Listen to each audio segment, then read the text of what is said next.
Nilo Thistlepot woke to birdsong, the smell of warm oats, and a shoe falling on his face. "Oi!" he shouted, flinging it across the room. The other bunk was empty. His brother was already gone.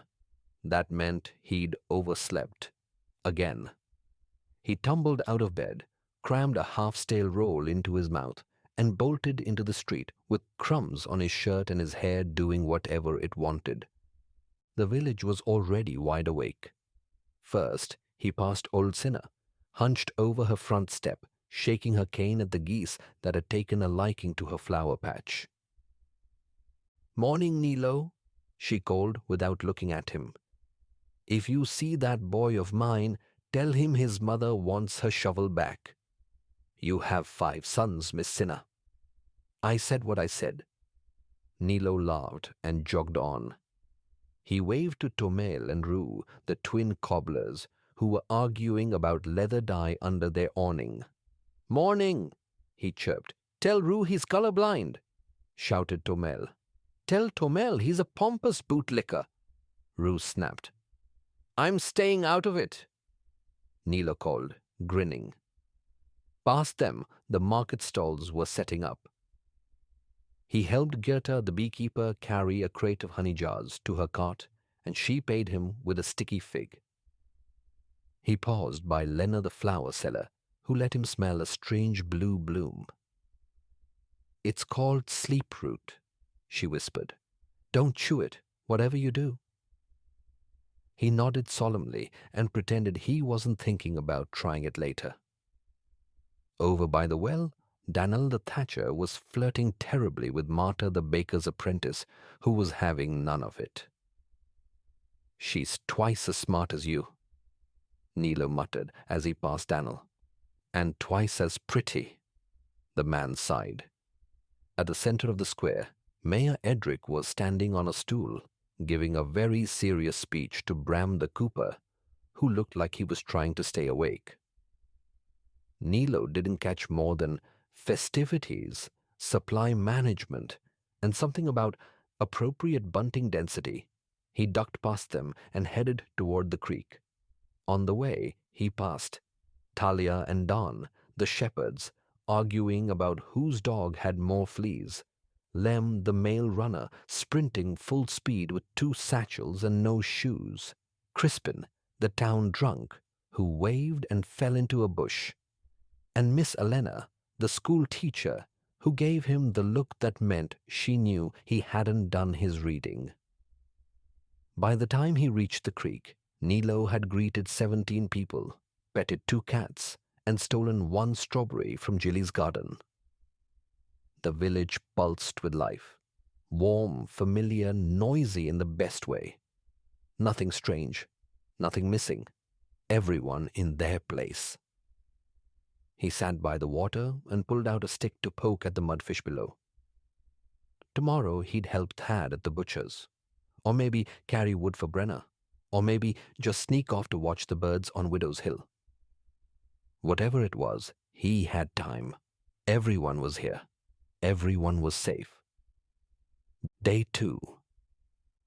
Nilo Thistlepot woke before the sun. He threw on his tunic, stuffed 2 slices of bread into his mouth, and slipped out the door like a shadow with sticky fingers. The village was already waking. Birds chattering from the thatched rooftops, shutters creaking open, the smell of dough and chimney smoke curling through the breeze.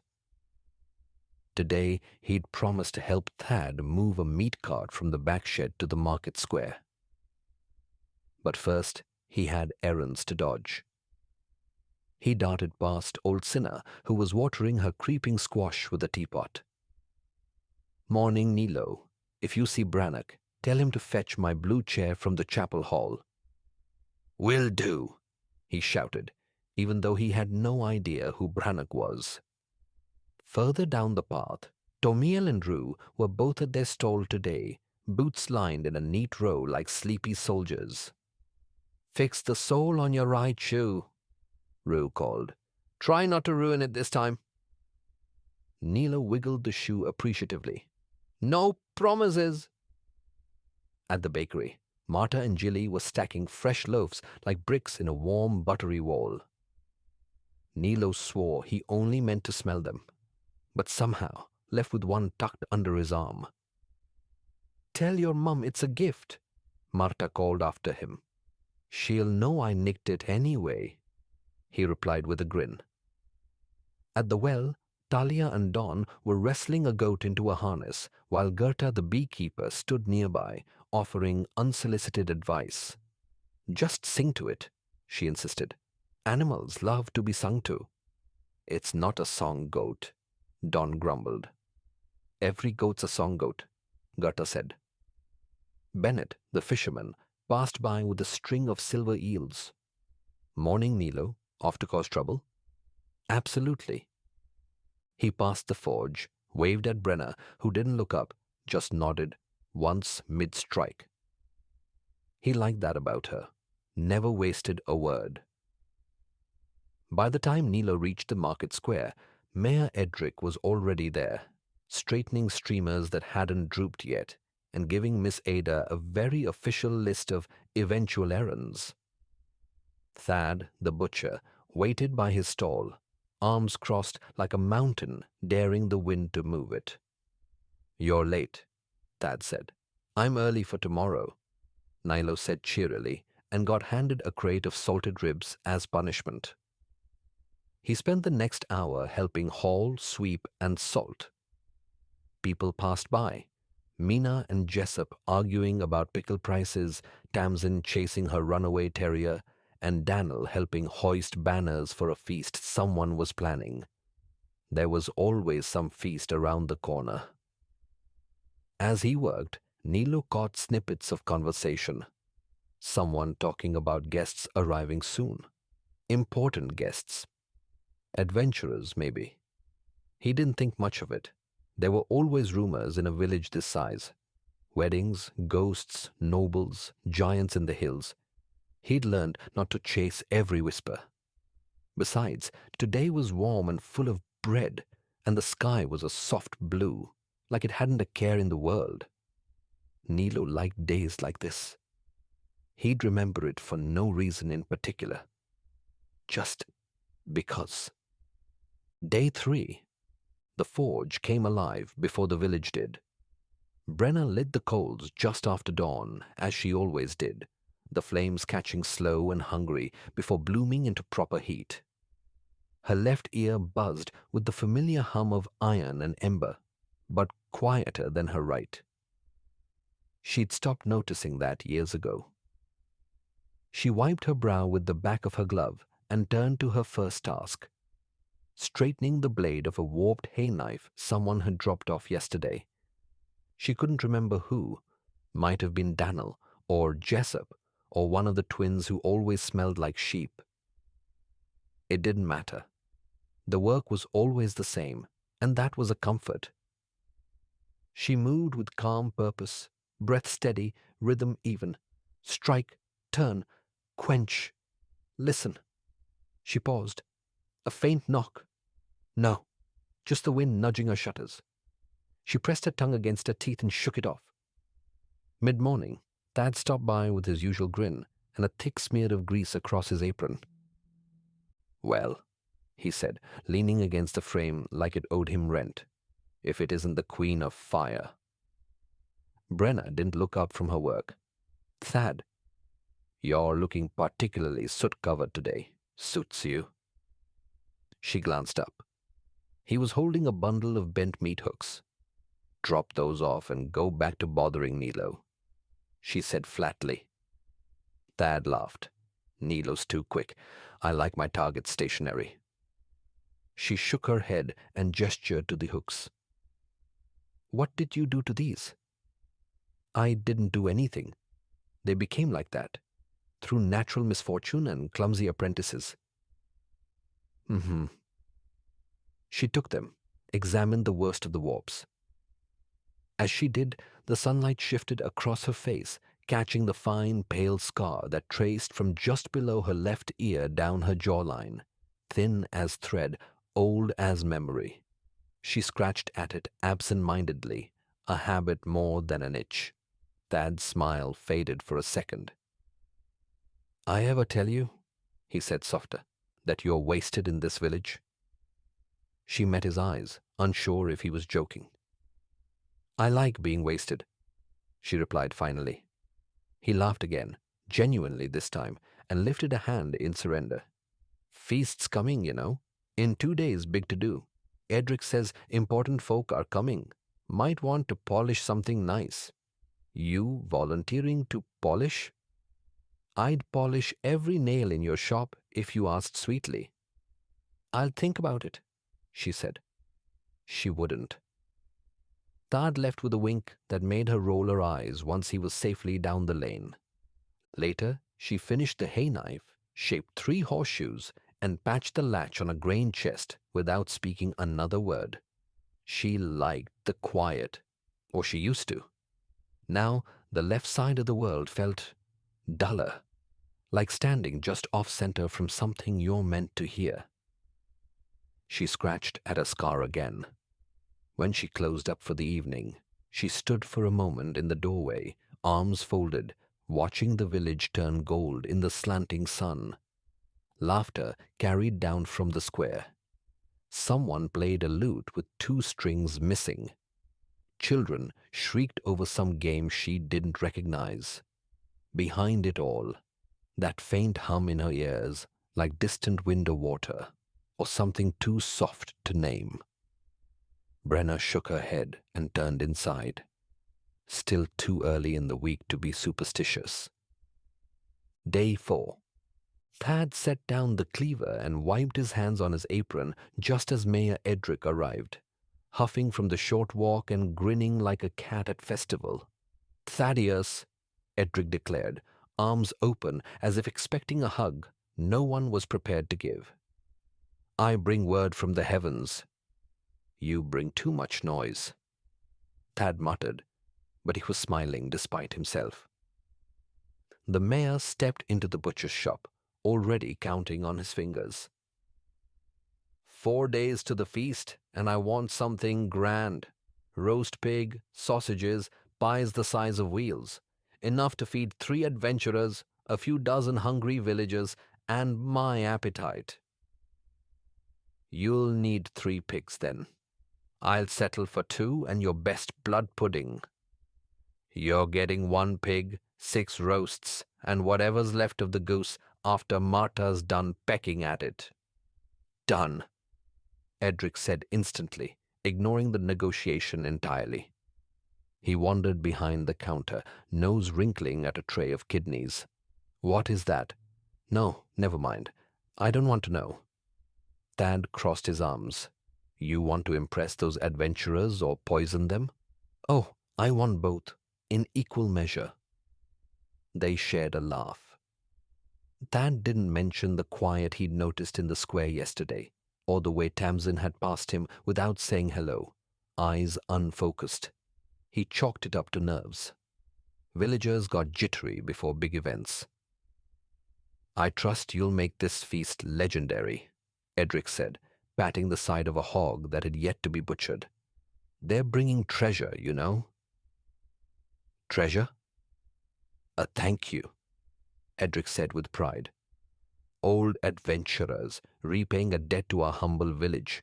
Isn't that poetic? Poetry tastes worse than ham, Thad muttered, but the glimmer in his eye betrayed interest. Treasure meant coin. Coin meant salt. Salt meant better curing, and better curing meant better trade. Just keep your axe sharp and your apron clean, Edric said, stepping back into the sunlight. We host heroes in 2 days.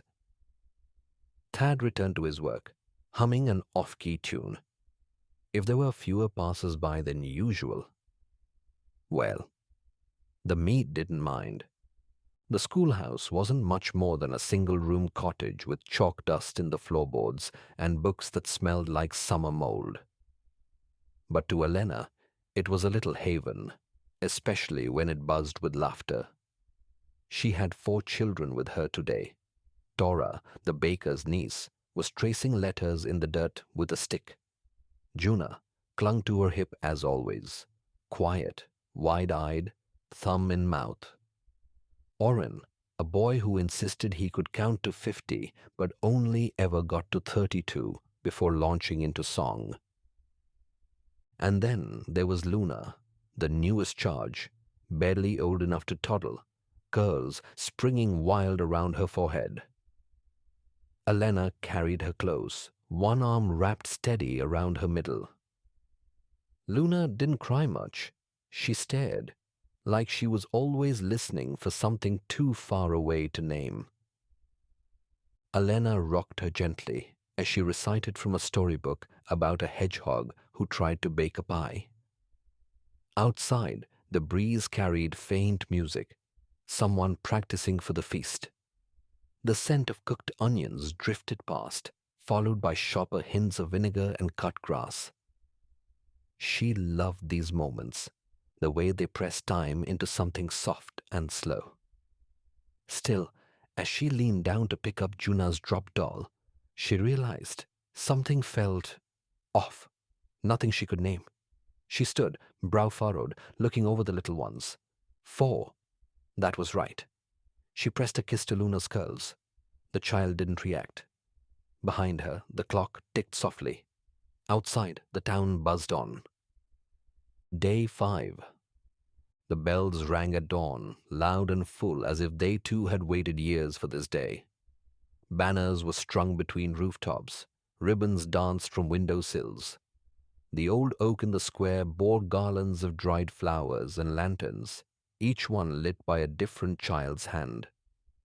By mid-morning, the 3 adventurers rode through the village gates to a roar of applause and a few scattered tears. Sir Jareth of Cliffpine, once a lanky squire with a crooked helm, now sat tall in silver plate, his blade resting in polished silence at his side. Myra the True, cloaked in wolf fur and bright cloth charms, threw candied apples to the children as a bear-sized dog trailed behind her, tail swishing like a banner of its own. And Lauren Vale, lean and sharp-eyed, nodded quietly to familiar faces, his spellbook clutched close, its cover newly gilded. They dismounted before the well and were met by Mayor Edric, who embraced each of them with teary-eyed delight. "You've returned," he said, "and not one of you dead." "That was the plan," Jareth said with a wink. "You raised us," Myra told the crowd, lifting her arms. "You armed us, fed us, gave us a name when we had none. This village made us. And now we give back." She turned, and from a mule-drawn cart came a chest, iron-bound, heavy, beautiful. It shimmered slightly, even in the shade. "From the vaults of Dunverdan," Lauren announced, "cleansed in the fire of the scorching bridge and blessed by the whispering priests of Arathnar, a token of our gratitude." Edric stepped forward, laid a hand reverently upon the box, and smiled. "We are honored," he said, and left it logged. There was too much to do, a feast to serve. They placed the chest beneath the town's long table, nestled among kegs and crates and cheerful disorder. Thad roasted 2 pigs, just as promised, turning them slowly over a crackling spit. Brenna stood at the edge of the crowd, a mug in hand, watching the adventurers with quiet interest. Her forge had shaped their first blades. Jareth even raised his new sword to her once in passing, and she nodded, respectful, but did not smile. Nilo climbed everything he could. Elena gathered children like wildflowers, Luna clinging tight to her shoulder. Juna squealed with delight when Mayera's dog let her tug its fur. Old Cinna fell asleep in a chair mid-sentence. Marta passed out honey cakes. Someone played a fiddle, and someone else sang an off-key song about dragons and underwear. The village sparkled with life. Every corner rang with laughter, clinking mugs and old stories retold. The sun dipped low. And beneath the table, where no one thought to look, something pulsed softly in the shadows. The lock on the treasure chest gleamed faintly, untouched. Day 5. Thad and Brenna. The sky was streaked in soft plum and gold when Thad found a moment to breathe. He stepped away from the roasting spit, his apron streaked with grease and glory, and plopped onto the edge of a low wall near the square. His arms ached. His face was shiny with sweat and smoke. He had never been prouder. He took a bite from a rib he hadn't meant to save for himself and let the joy of the crowd soak into his bones. Then a mug landed beside him with a soft thud. "Brought you something brown and strong," Brenna said, not looking at him as she sat down. Her usual smudge of soot was gone, replaced by a neat braid and a clean shirt, though her hands were still marked with black beneath the nails. He took the mug gratefully. "Bless your forge," he said. "You look nearly human." "Don't get sentimental." They sat a while like that, watching the children run circles around Mera's dog. The music had slowed to a soft hum, someone plucking strings gently while the air cooled. "You do good work," Thad said finally, tilting his mug toward the square. Brenna glanced sideways. "This your idea of flirting?" "No," he said, licking sauce from his thumb. "If I flirted, you'd know it. You'd probably punch me." She allowed a hint of a smirk. "Fair." He let a few heartbeats pass before speaking again. "I meant it, though. Look at them, those adventurers. I saw the way they looked at you, like you built them from steel and spit." She shrugged. "They brought their own edge." "Still, you hammered it sharp." A pause. The lanterns above them swayed gently in the breeze. From somewhere deeper in the square came the pop of firecrackers and a cheer. Brenna took a long drink, then glanced down at her hands. "Feels like the kind of night people remember," she said. "Feels like the kind of night people should remember," Thad replied, raising his mug again. They clinked drinks, soft and brief. A gust of wind caught Brenna's braid, tugging it across the faint scar near her ear. She brushed it back and blinked toward the firelight. "You hear that?" she asked suddenly. Thad tilted his head. "Hear what?" She paused, then shook her head. "Nothing. Probably just the wind."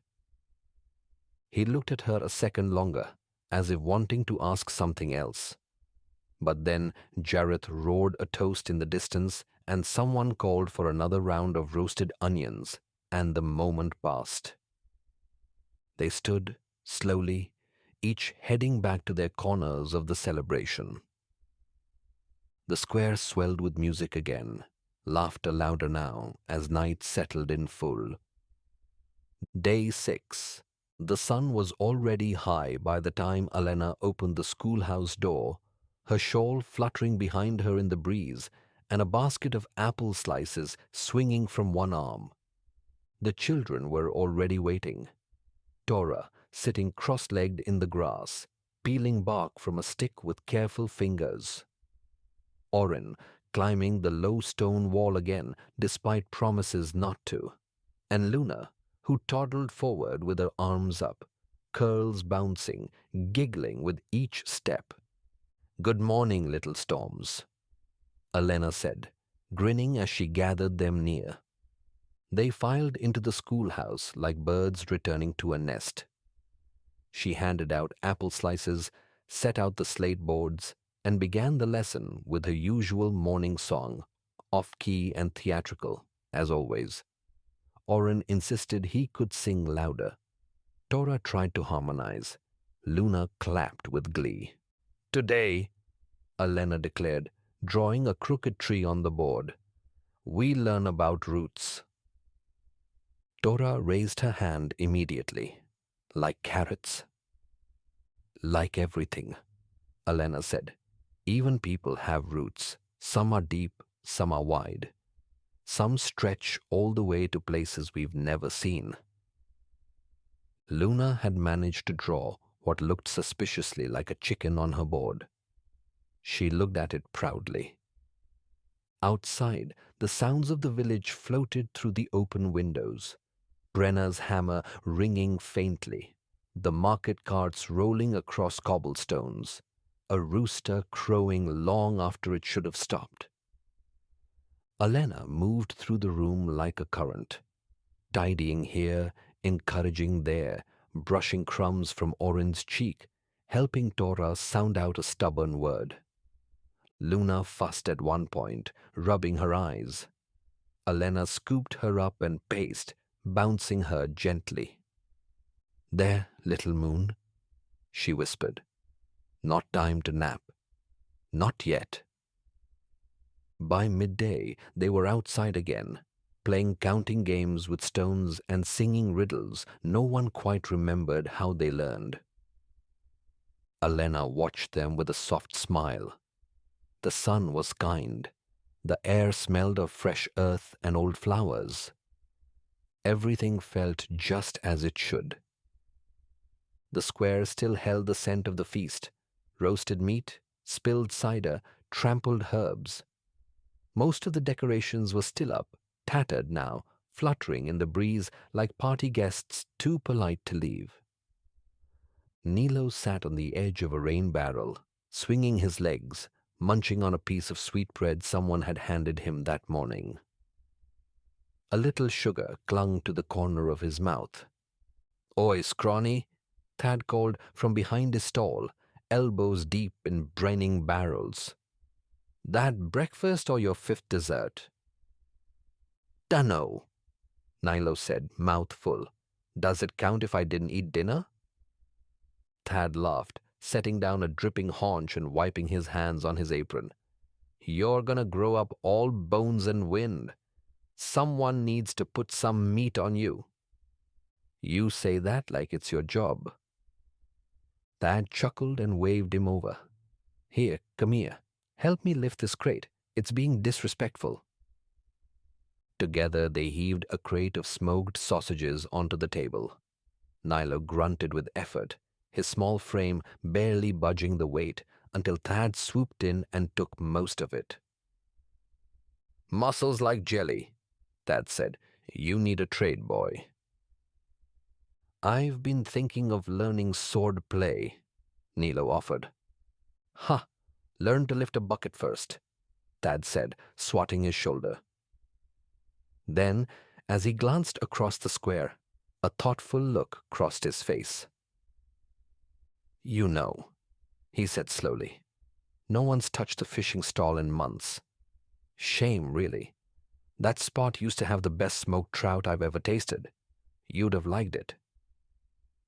"Who ran it?" Nilo asked, licking his fingers. Thad frowned, eyes narrowing just a fraction. "Hells if I can remember. Quiet fellow, I think. Always wore that sun hat, you know." He scratched his beard, but the thought seemed to slip away as fast as it came. He shrugged. "Anyway, stall's empty now.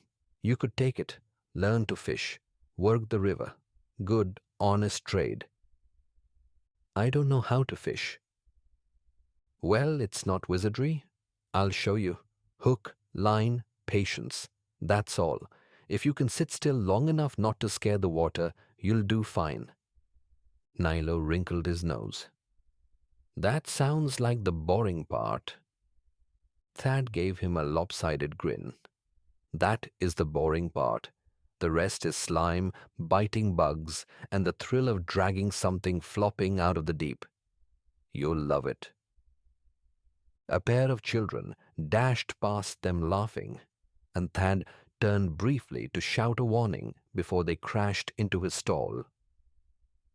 When he looked back, Nilo had already returned to the edge of the barrel, kicking his heels thoughtfully, face tilted up toward the clouds. I'll think about it, the boy said at last. You do that, Thad said, settling back behind his stall. World needs more folks who can feed it. And then the market fell into its usual rhythm. Clatter, chatter, sunlight glinting off the cobbles. A single stall stood empty on the far side, the hooks still swinging gently, but no one looked at it twice. Day 7. It was a quiet morning, the kind with dew still clinging to the clover and birdsong playing softly behind every breath. Alena stepped outside the schoolhouse with Luna balanced on her hip, her tiny fingers tangled in the edge of Alena's shawl.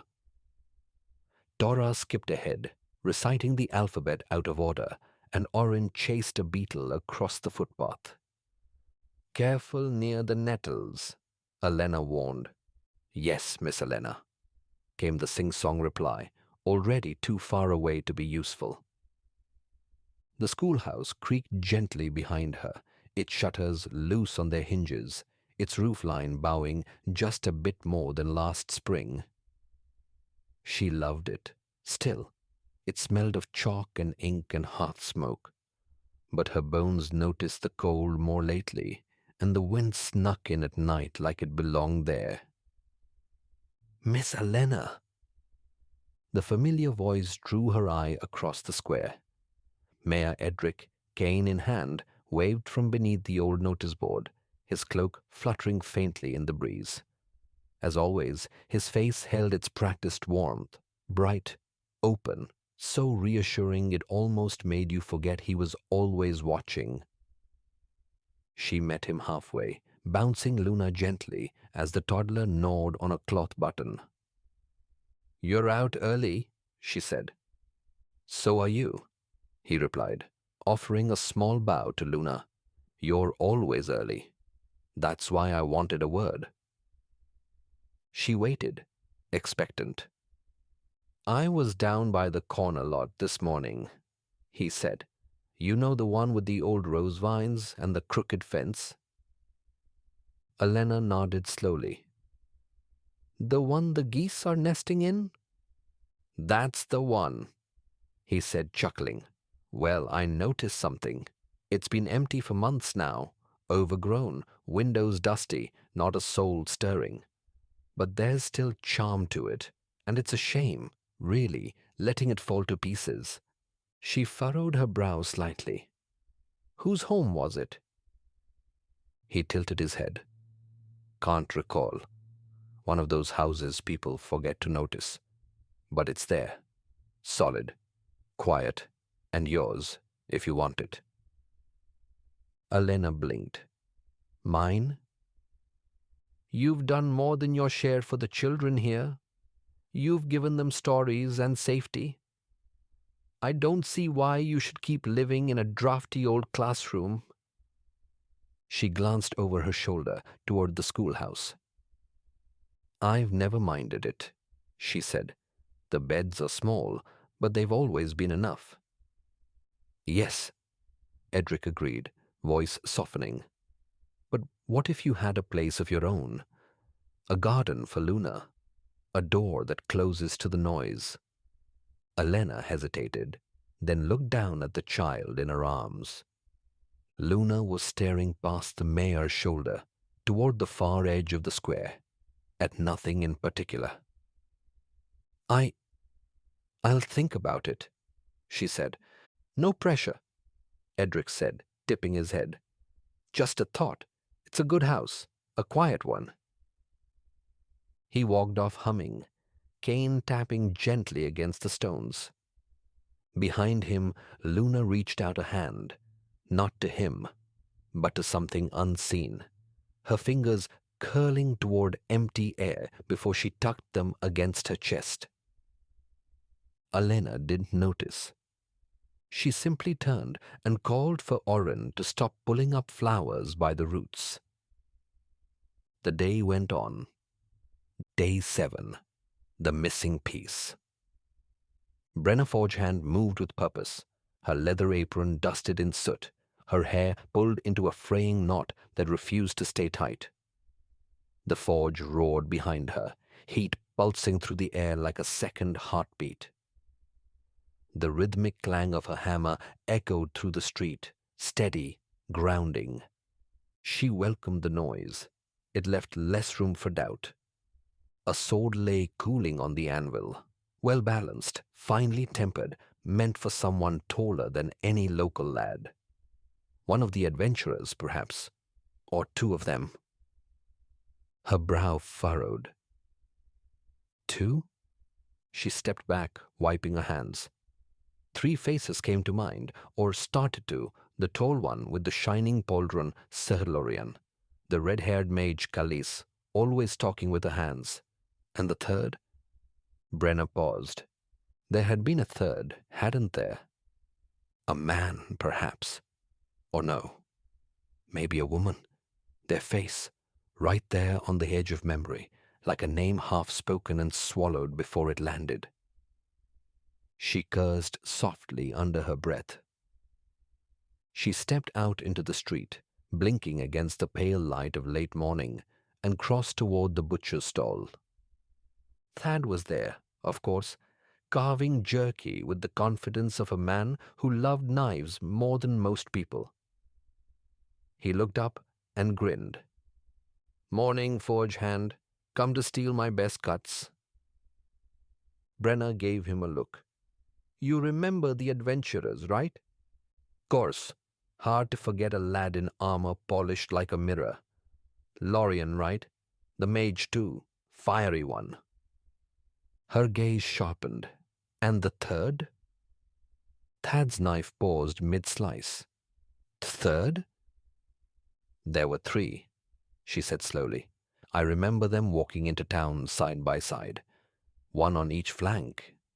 Someone in the middle, I think." Thad frowned, then shrugged. "Don't know. Two, far as I saw. Maybe you dreamed it up, or miscounted." He grinned. "You've been in the forge too long. Heat's spoiling your brain." Brenna didn't laugh. She nodded absently and turned back toward her shop. By the time she reached her door, her stomach was tight, her thoughts circling like wolves. She leaned against the doorway and took a long breath. Three. There were three. I remember their shadows, but the longer she tried to hold on to it, the more the image blurred, like ink left in the rain. She nearly dropped her hammer when the bell above her door rang. A tall figure stepped inside. Smooth black armor with silver etching, a hood drawn back to reveal short-cropped hair and sharp green eyes. They smiled. "Forgive me," the stranger said. "I was meant to stop by days ago. I've heard your work is the pride of the coast." Brenna blinked, startled. Recognition rushed in like a tide. "Of course," she said slowly, shoulders easing. "You're with the others. The third." They smiled again. "Always have been." And just like that, the doubt melted. Just a passing fog, a momentary lapse, a trick of heat and memory. Brenna smiled back, steadying herself. "Let me show you what I've got on the rack." The forge roared behind her. Day 8. Nilo woke to soft sunlight warming the tip of his nose. The blanket, threadbare but clean, had twisted around his ankles, and the straw mattress beneath him gave its usual morning groan as he sat up. The little room was quiet. Always was. He rubbed his eyes and looked round. One bed, his boots beside it, a chipped blue mug on the window ledge. He thought for a moment. Wasn't there a second bed once? For visitors, maybe? No, probably not.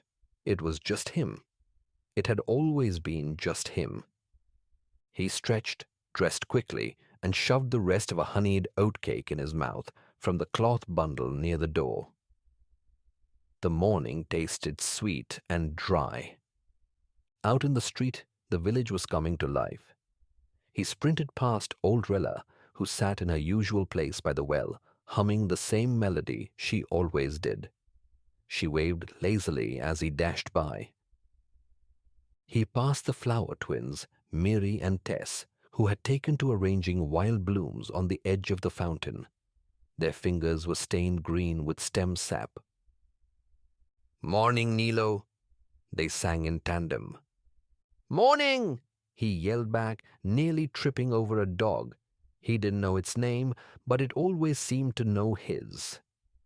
It barked, tail wagging, and disappeared behind a stall. Baker Tomlin was setting up his stand, sleeves rolled up, flour in his beard. "No mischief today," he called with a smile. "Only small mischief," Nilo grinned. He ran past the market square, where Mayor Edric stood with his clipboard, deep in discussion with a vendor. Nilo caught a few words: schedule, plaza, repairs. All of it grown-up things that didn't need his listening. He waved, and Edric smiled at him with that fatherly warmth Nilo had grown used to seeing. "Off to explore?" "Always." The forge door was open. Brenna stood inside, hammer raised mid-swing. She caught his eye and gave him the faintest of nods. She never smiled much, but that made it feel more special when she did. Nilo spent the next hour weaving through familiar places: the empty fishing stall with its rusted hooks, the overgrown garden by the crooked fence house. The geese had chased him out of there yesterday. The schoolyard, where the laughter of children rang sharp and clear. He paused outside the schoolhouse and watched the little ones run, shrieking in play. Miss Elena sat on the steps, her lap full of tangled yarn and small hands. None of them noticed him. They were too busy with their game. He turned away and continued on. Everything was normal. Everything was fine. But when he returned home that evening, kicking off his boots and crawling into bed with a yawn, his hand brushed the edge of the mattress and found nothing there. Just one bed, just him, as always.